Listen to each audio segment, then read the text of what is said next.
Welcome to this retrospective slash review for Phantasy Star 3, the game that I just recently completed.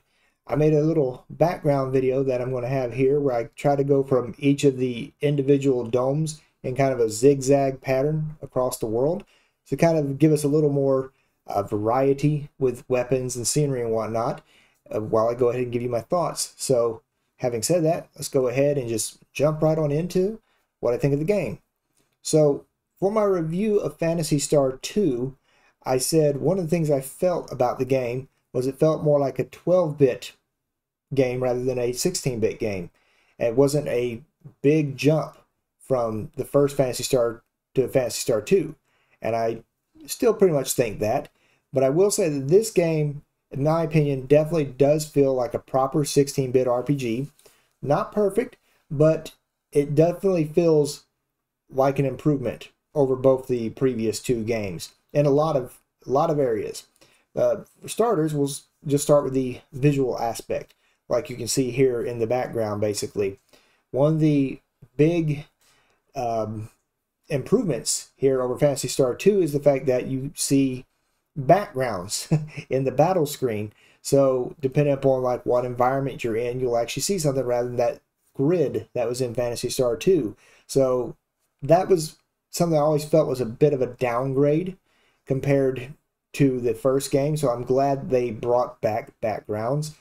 Seems to be a very simple thing to ask for, but you know, it makes a big difference.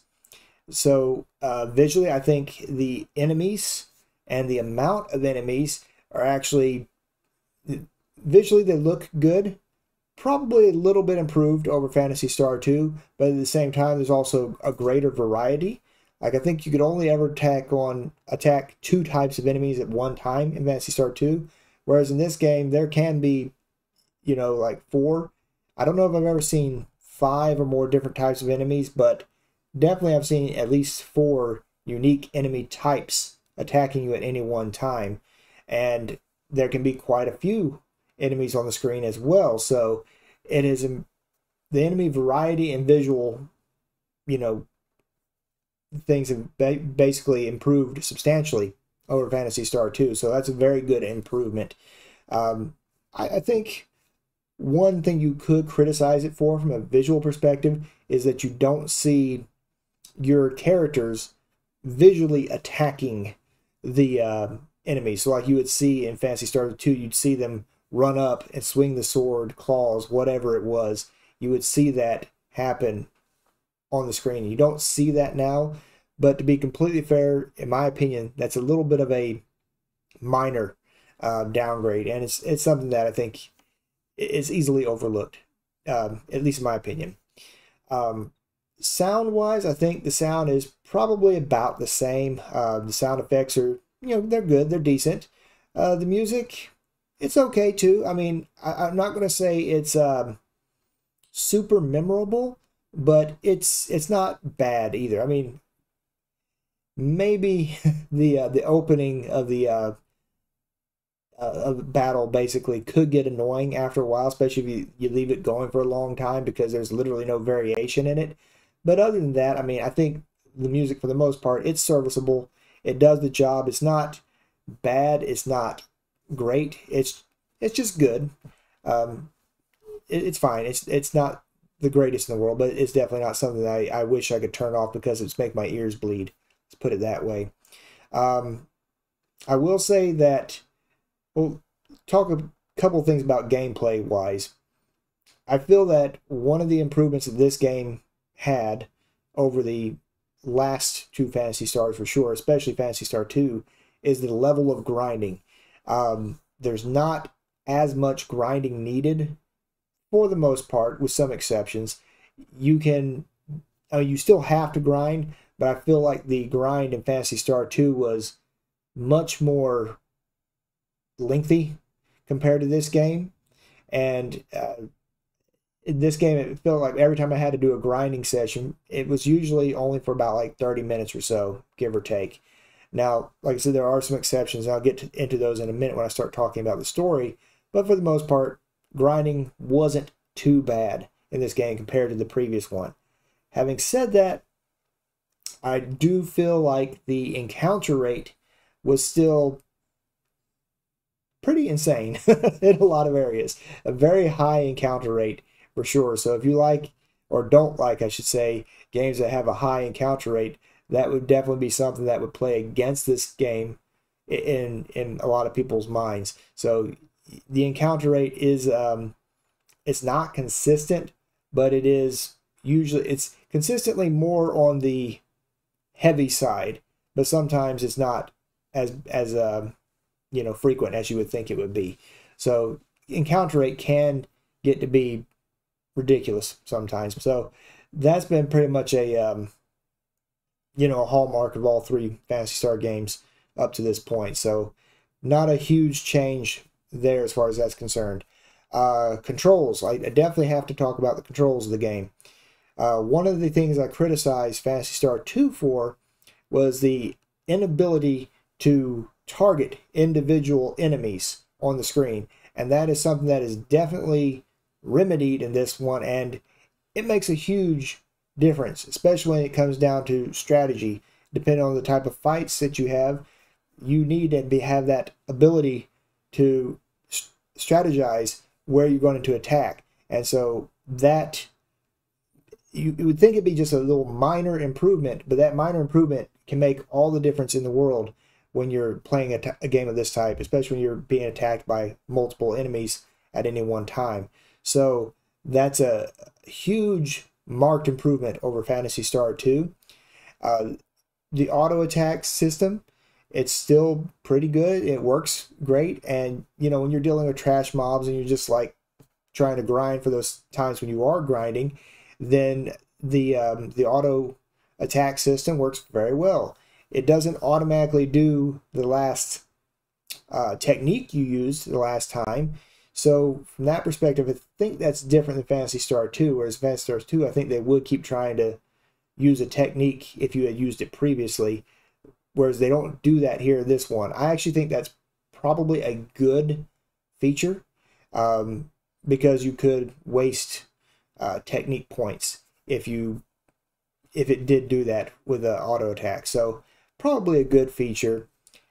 And now that I think about techniques, I do want to point out there is one common thread with this series, which is kind of odd to me, and that's the fact that there's no way of restoring technique points, no potions or anything you can get to do that, you know, while you're out and about in dungeons, overworld, and so forth and so on.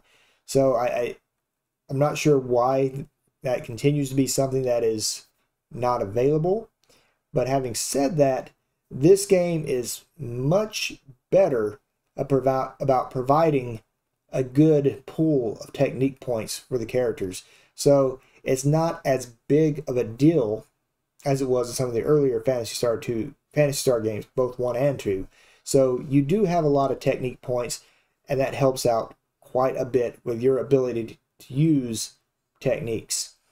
Now, obviously, for the most part, I mostly just used the healing ones. I felt like a lot of the attack techniques were kind of pointless for the most part, at least in my opinion. But some of the order ones were pretty decent to give you better defense and better attack. Those aren't not bad, but for the most part, I usually just used the healing techniques, to say the least, and that pretty much worked almost all the time for me. So that was nice. There were a couple of techniques that were missing from this game that were in Phantasy Star 2 that I kind of really wish were there, and that was the Ryuka and the Highness techniques that Rolf and I forget who the other character was, Shar or something. Basically, where you had a spell you could cast to escape from a dungeon, and another one where you could just basically warp back to the last town you saved at. So I really wish they had those techniques in this game, and their omission was definitely felt, to say the least. It would have been a nice addition to have those techniques, but they just were kind of MIA, unfortunately. But other than that, I definitely feel like the technique system was improved to a certain extent here. And actually, I kind of glossed over this, and I do need to point it out, though, actually, when you're talking about enemies. I feel like one of the issues that I had the most with in Phantasy Star 2, especially the second half of the game, is you got attacked by a lot of robotic enemies, and only one character, Rudolph, the guy with the gun, actually consistently was able to do good damage. And the other guy, Kane, who could use techniques to do damage to the robots, but as before, technique points were very low, so really the only person who consistently could do damage against robots was Rudolph. And the rest of the characters, including the main character, did substantially less damage to all those robotic creatures. That is not the case here in this game. There's a much more consistent level of damage for the majority of characters. You do have your characters that are weaker and don't do as much damage. Kara is a great example of that. But for the most part, I felt like the majority of characters in the game consistently could do a good amount of damage, regardless of whether they're taking on robotic enemies or, you know, organic enemies. So that's another big improvement that this game made over Phantasy Star 2, in my personal opinion. The story itself is actually pretty decent. It does remind me a lot of, say, Dragon Quest IV, where you have the little bite-sized quests. And definitely, if you're not trying to get every single quest line completed in the game like I did, then this game is actually pretty quick to play through right off the bat. Having said that, one of the things that I criticize Phantasy Star 2 for still is here to a good extent, and that is lack of character interaction. There is just no banter between the characters, really, in this game. The only mainstay characters you have between all the quests is Mew and Ren. And like I said, there's just really no character interaction. And in a way, that's kind of a, I don't know, a disappointment, or just kind of a disservice to you as a player, because you're supposed to make a pretty hefty decision as to which character are you going to try to marry. And for the most part, there's really nothing to distinguish the marriage candidates other than, I like that picture better than that picture. That's really all you have to go off of, if we're being completely honest, because there's not a lot of, you know, character buildup. It's just like you have your initial introduction to the character, and that's pretty much it. Now, the first marriage proposal, in my opinion, kind of made sense, because for Reese, he was already on the way down the aisle to marry Maya. So it just kind of, from that perspective, that marriage made a lot of sense, because you were already going to do that anyway. And if you decide to change course and marry Lena instead, it doesn't really make a lot of sense. So from that perspective, that made, you know, a lot of sense. But all the other marriage proposals for Niall and Aang is like, well, just choose one, because there's not really any difference between the two brides to be, basically. So that was kind of a shortcoming of the game, basically. That continues from Phantasy Star 2, unfortunately. Having said that, I will say that I believe that the Reese Niall path probably has the best character options, or like the final party for either Adon or Aaron are the better parties for sure. Like the Kara that you have for those two main protagonists is much better. She's a very good healer, and to be honest, there's no real downgrade to her attacking ability compared to the warrior Kara that Chris and Sean get. So from that perspective, I felt like those two parties were definitely the strongest parties in the game. Aaron's ending was actually pretty good, but it wasn't my favorite. I still think, if I'm considering each of the four endings, I think Sean's ending is probably my best, not just because it was the first one I did. It just felt like a good ending, all things considered. Probably the best one in my opinion. But the downside is you have a Kara who's basically worthless. Like her techniques are complete and total garbage, and she's a weak, you know, fighter. She's not a very good character, unfortunately. And that's the other thing with this game is like the character, or excuse me, the quest variety, excuse me, for Reese, Niall, and Ain is very good. There's, you know, substantial changes in the storyline for all three of those quests. But the final quest line for the final four protagonists, Sean, Chris, Adon, and Aaron, there's not a lot of change in the story. The story is pretty much the same, and they ran out of creative stimulus, or whatever you want to call it, when they hit that final third act. And all three of the acts are basically identical. The only difference is that you do have to do a lot more grinding with Adon and Aaron, because part of what you do in the third act for Chris and Sean is actually part of Niall's quest. So there is a lot more grinding needed to beat the game with Adon and Aaron. I guess you could probably try to take on Dark Force at a lower level than I did, but for the most part, there is more grinding required in those two quest lines.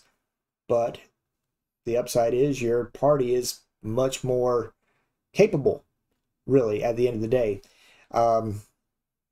But yeah, I felt like the final quest, the fact that there was no difference, it was just basically the beginning was different and the ending was different, slightly for the most part. And so all the stuff that happened to get to that point was entirely identical with them. So that's a bit of a disappointment for sure.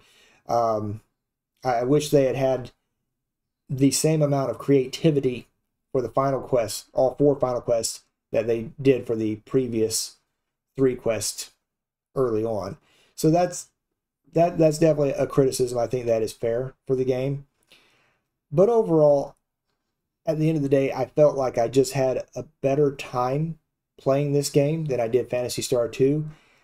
It was just a better experience all around. And in my opinion, I think I would probably rate this game probably about an 85%. I think that's a fair assessment. It definitely felt like I'm finally playing a 16-bit RPG as compared to what, playing Phantasy Star 2. Definitely a big upgrade. And the thing that gets me is this game is considered to be the black sheep of the family, as it were, of the original 4 Phantasy Stars. And I'm not entirely sure why. Because in my opinion, it's a much better game than Phantasy Star 2. It pretty much improves on pretty much every aspect. And some of the criticisms that I have for this game, they were already present in Phantasy Star 2. So it's not like it went back a step for the most part. It's just a better game, all things considered. Now, the one thing I will say is that doesn't make a lot of sense from an overarching story perspective, is how there's like 1,000 years between each game. And again, the timeline is very muddled. I did a little search a while ago, and it was just like, even the people who were talking about the timeline, it's like, here's my theory. And so there's a lot of theories involved here. It's like all 4 playthroughs are viable for Phantasy Star 3, depending on what happens. That doesn't make a lot of sense to me, but that's neither here nor there. Basically, yeah, 1,000 years different. There's definitely 1,000 years between Phantasy Star 1 and 2, for certain. Was there 1,000 years difference between Phantasy Star 2 and 3? I'm not entirely sure about that, but that whole obsession with the number 1,000, it just does a bit of a disservice to the whole idea, the meta plot of the series, as it were. Is like, why do things not advance in this universe? It's like you're using the same types of weapons, techniques, and things of that nature, and just not a lot of change over what would be 1,000 years. So I feel that's just a very weak meta plot overall for the entire series so far.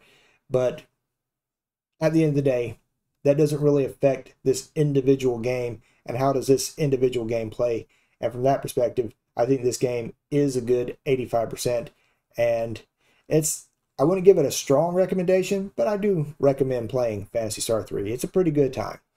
Anyway, thank you very much for watching this video. And yeah, I look forward to seeing y'all in the next one. Take care.